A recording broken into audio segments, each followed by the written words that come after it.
pagi anak-anak. Gimana kabarnya pagi ini? Baik. Alhamdulillah. Pada hari ini Pak Rofi akan menjelaskan materi tentang kegiatan ekonomi ya. Oh sebelumnya siapa yang nggak masuk hari ini? Siapa? Muhammad Fauzi Patrama dengan? Oke, baiklah. Ya semoga ini ya anaknya cepat ini masuk kembali. Nah, pada kesempatan ini Pak Rofi akan membahas mengenai ekonomi kreatif. Coba kalian buka halaman 159. Ya, coba. Oke. Oh, pakai mic ya. Cek. Halaman 159 ya. Mengenai mengembangkan ekonomi kreatif berdasarkan potensi wilayah untuk meningkatkan kesejahteraan masyarakat. Nah, sebelumnya kalian masih ingat nggak pelajaran kelas 7 tentang kegiatan ekonomi? Ya, siapa yang masih ingat? Coba tunjuk jari dan berdiri. Coba. Aktivitas manusia untuk memenuhi kebutuhan sehari-hari. Nah, aktivitas itu apa aja dalam kegiatan ekonomi? Perdagangan. Si Zaki apa? Selain perdagangan. Kegiatan ekonomi itu dibagi berapa? Nah, yo, 1. Produksi. Kedua. Yang ketiga. Nah, Riko, yang dimaksud produksi apa Riko? Berdiri Riko. Kegiatan produksi Riko. Apa yang dimaksud kegiatan produksi?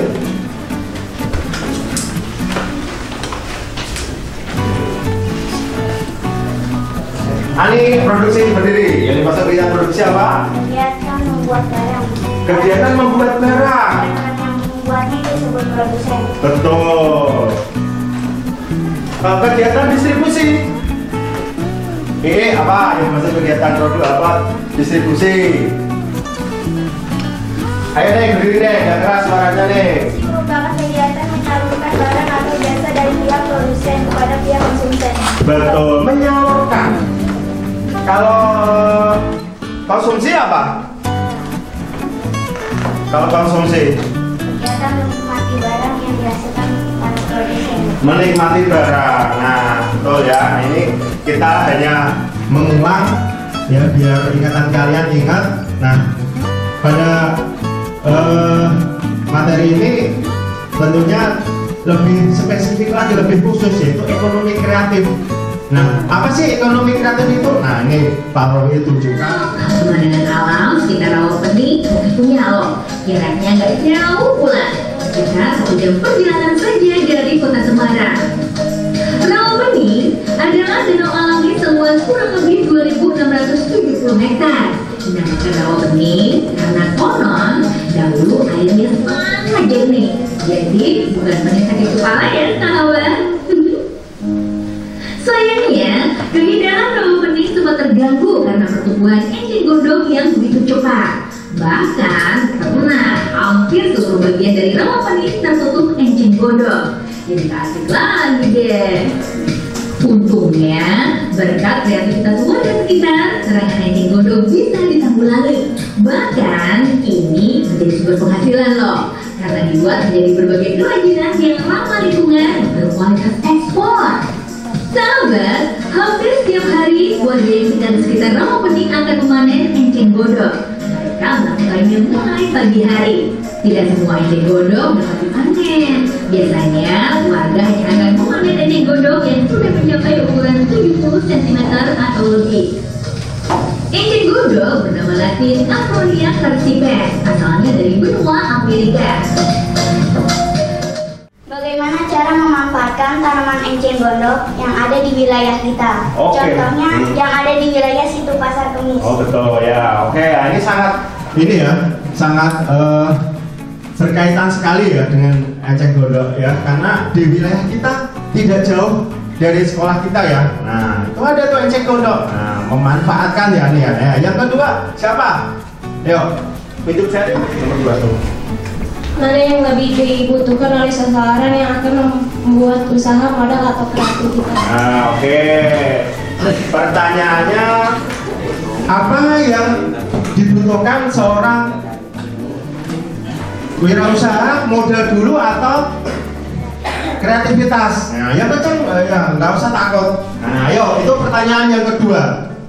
Yang ketiga, ayo, Zaki, mau nanya silakan, yang kencang suaranya. Bagaimana hubungan antara ekonomi kreatif dengan industri kreatif? Nah, ini ya pertanyaan yang bagus.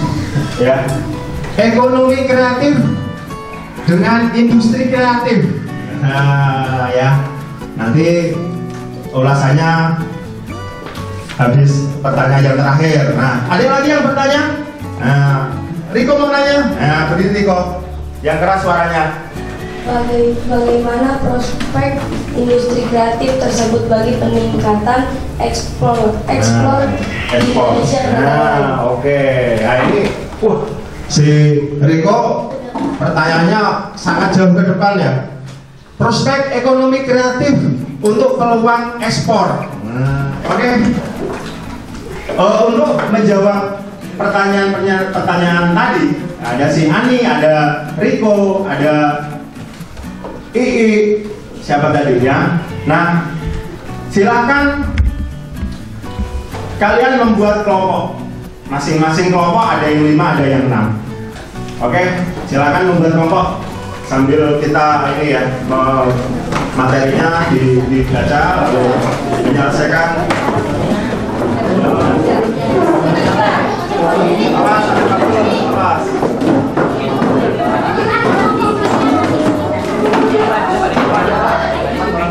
Materi atau minta ini kan ya internet boleh. Ya silahkan ya. Semua mengerjakan. Ketua kelas, ketua kelompok yang ini mengkoordinir. Ya. Nanti Pak Rufi nilai siapa yang males. Yang malas, yang serius ada nilainya, bener. Bahkan Pak Roy kasih ini hadiah, oke? Ayo, nah ini, ya silakan terus diskusi. Ayo. Sudah Pak Roy nilai. Jadi jangan ngelamun.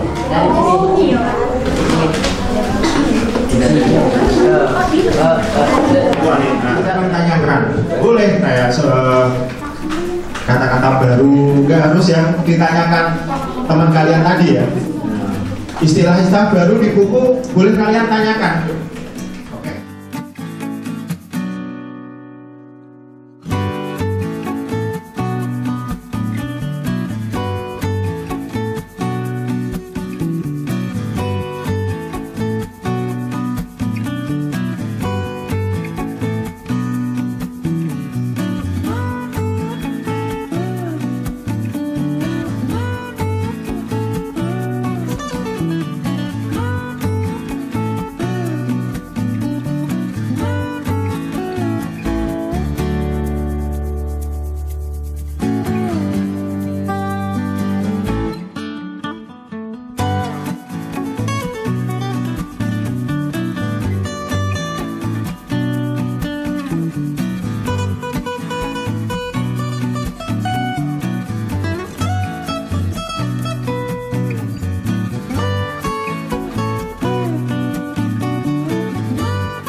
Jadi sesuai mungkin si Sulis terinspirasi dari video tadi ya.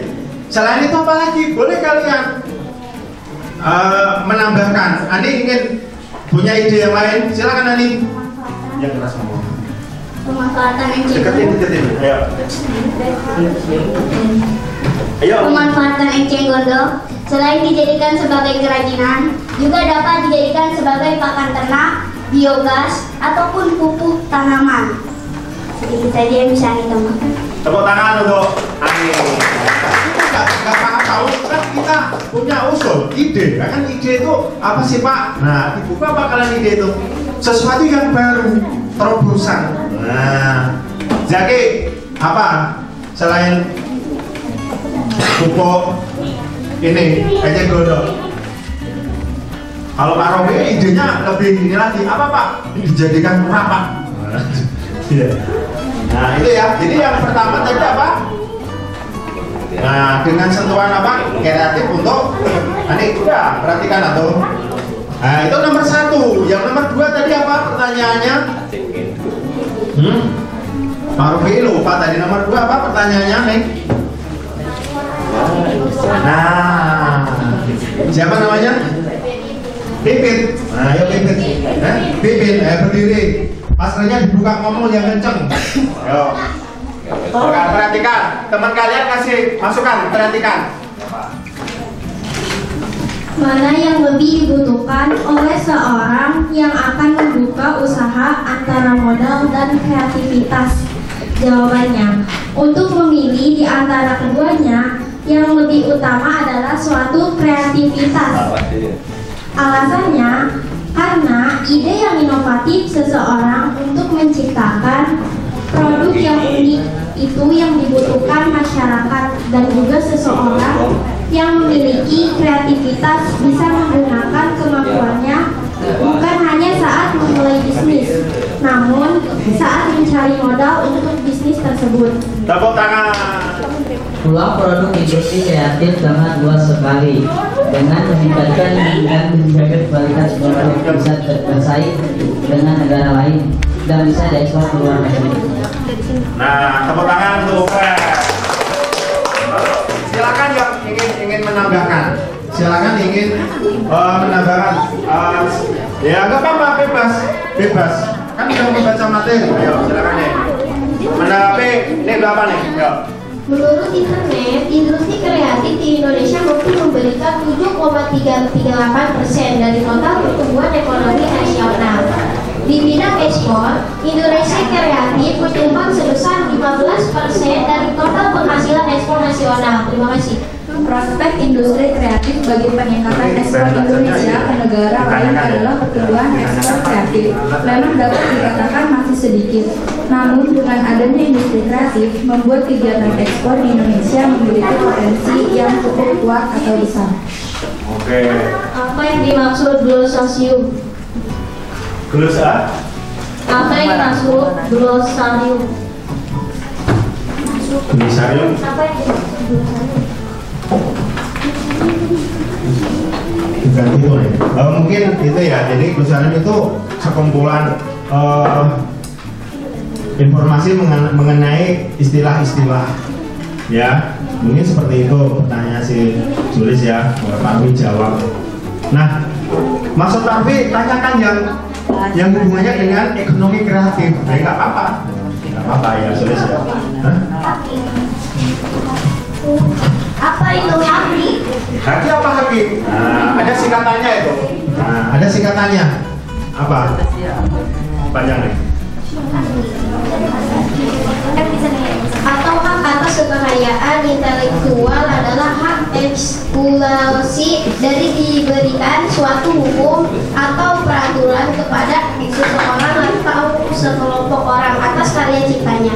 Pada intinya, haki adalah hak untuk menikmati secara ekonomis hasil dari suatu kreativitas intelektual. Objek yang diatur dalam haki adalah karya-karya yang timbul atau lahir karena kemampuan intelektual manusia. Dengan melihat data di atas, sangat tepat jika mengatakan bahwa prospek industri kreatif bagi meningkatkan ekspor Indonesia sangat besar sekali. Angka ini akan semakin bertambah karena kesadaran masyarakat akan besarnya peluang wirausaha di bidang ini. Oke. Kesimpulannya apa tadi? Ekonomi kreatif itu ini Pak bisa meningkatkan ekspor. Sebutnya 3 langkah upaya pemerintah untuk memajukan ekonomi kreatif. Nah, ada yang mau jawab? Nah, ini. Yuk. Salah satu upaya pemerintah untuk memajukan ekonomi kreatif yaitu dengan perluasan pangsa pasar, program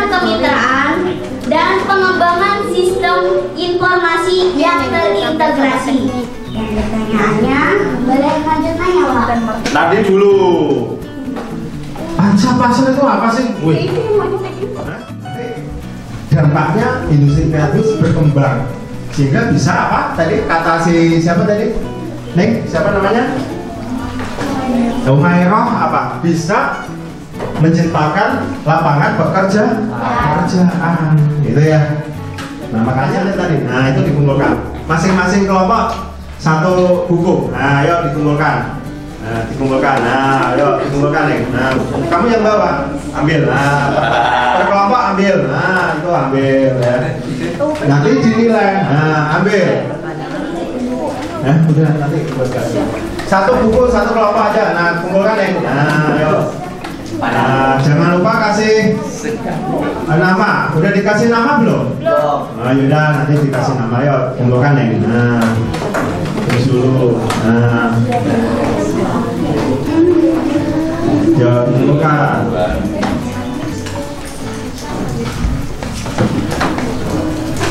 Oke. Sedikit kesimpulan Ani mengenai materi ekonomi kreatif ini. Mungkin hanya sedikit, dan bukan hanya Ani saja yang menyimpulkan, tetapi para kawan-kawan yang tadi ya, seperti yang tadi Bapak bahas, dan juga para anggota kelompok Ani. Saran dan kritiknya Ani mohon. Jadi ekonomi kreatif ini yaitu semacam suatu usaha yang bukan hanya mengandalkan modal saja, tetapi kreativitas. Seperti di video tadi yang Bapak Proferi tunjukkan, yaitu usaha pemanfaatan enceng gondok. Nah, kalau pemanfaatan enceng gondok itu pasti membutuhkan kreativitas. Kreativitas di mananya? Ya tadi, pengukuran enceng gondok yang tadinya kayak mengganggu pemandangan ya, yang ada di danau itu kan semacam danau, itu cukup mengganggu pemandangan bukan?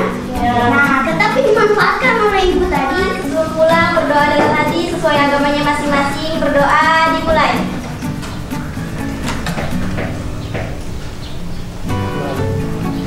Berdoa